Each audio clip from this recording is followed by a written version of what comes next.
તો મિત્રો આજે આપણે પાટણ જોડે વધાસર ગામે આવ્યા હતા અને ત્યાં એક પ્રાચીન વાવ છે એ વાવ તમને બતાવીએ. અને આ જુઓ મિત્રો આપણે વધાસર ગામમાં આવ્યા છે અને આ તમને પાછળ વાવમાં જવા માટે ગેટ છે ને આપણે પાછળ ચિરાગભાઈ ઉભા અને પાછળ એની ચિરાગભાઈ ઉભા ત્યાં એ વાવ છે પ્રાચીન કે વાવ તમને બતાવીએ. તો ચાલો તમને વાવ બતાવીએ. તો મિત્રો આ વાવ છે, આપણે વાવ જોઈએ અને અંદર ઉતરીએ. જેટલા સુધી ઉતરાય એટલા સુધી ઉતરીએ. પહેલાં તમને ઉપરથી બતાવી દઉં, આ જાળી છે ને આ જે બારી મૂકેલી છે ત્યાંથી અંદર જવાનું છે. 1 2 3 કોઠાની વાવ છે મિત્રો અને ઊંડી તો બહુ જ દેખાય છે. જુઓ મિત્રો, અને અહીંથી પહેલાં ઉપરથી બતાવી દઉં બધું. જુઓ મિત્રો,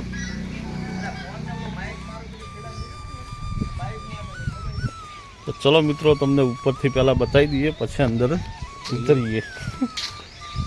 જઈએ નહીં થઈ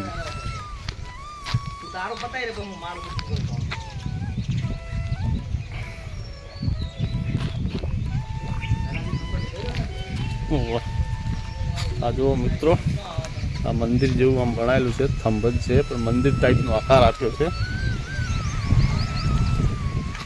આ બીજો કોઠો કહેવાય એ છે વાવનો.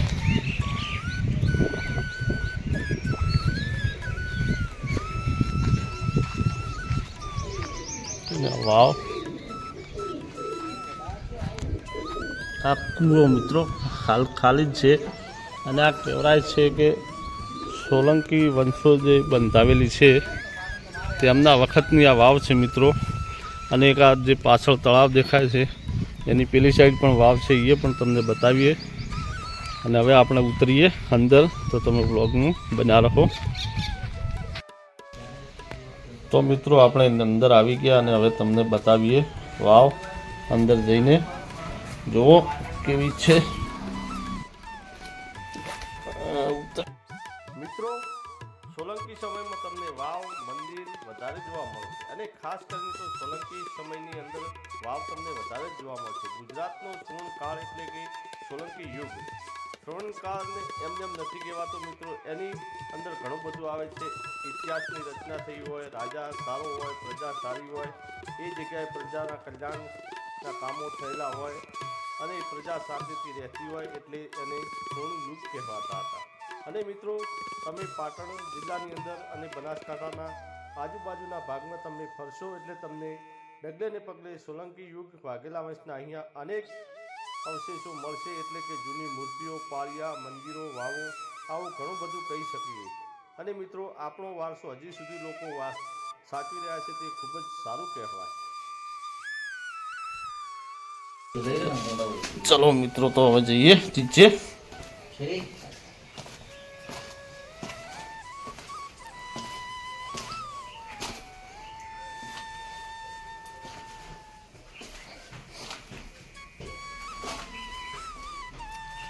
પાછી કોઈ મૂર્તિ છે મિત્રો, વિષ્ણુ ભગવાનની જ મૂર્તિ લાગે છે. આ જોઈ શકો છો. અને આ 1 2 3 4 5 6 7 મૂર્તિઓ છે ભેગી મિત્રો. શેની છે એ આપણને ખબર નથી. તમને કોઈને જો જાણ હોય કે 7 મૂર્તિઓ શેની છે તો કોમેન્ટ કરીને જરૂર જણાવજો.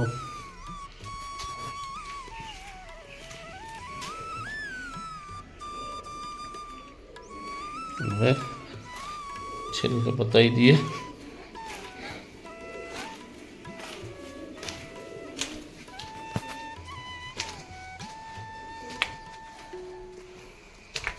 તો આપણે નીચે આવી ગયા મિત્રો અને આ એન્ડ છે. આ કૂવાનું પાણી અહીંથી આવતું બહાર અને ઉપરથી જો કૂવો ઓછું થઈ જાય તો અહીંથી બહાર કૂવામાં. અને આ જો ઉપરથી મિત્રો નીચેથી ઉપર જો કેટલી મોટી વાવ છે.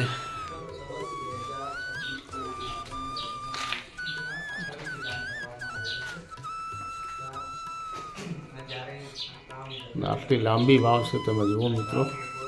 ये ऊपर जो कितनी लंबी है मित्रों।